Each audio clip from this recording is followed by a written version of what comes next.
pandemic. Let's get to court.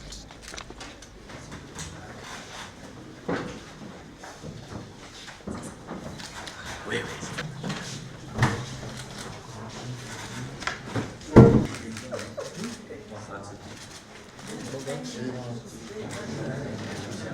I understand it has a date for 20th of June for directions, even plea, so to speak. Therefore, my submissions are that file be taken back to court 8 for directions on the date that has been fixed, that is the 20th of June. Court cannot pronounce itself on a file of another judicial officer. This is a court 8-5. Lakini huko tumeambiwa tuende high court tuangalie mambo mengine ikuje sasa. Na pia tuwe na report ya kesho.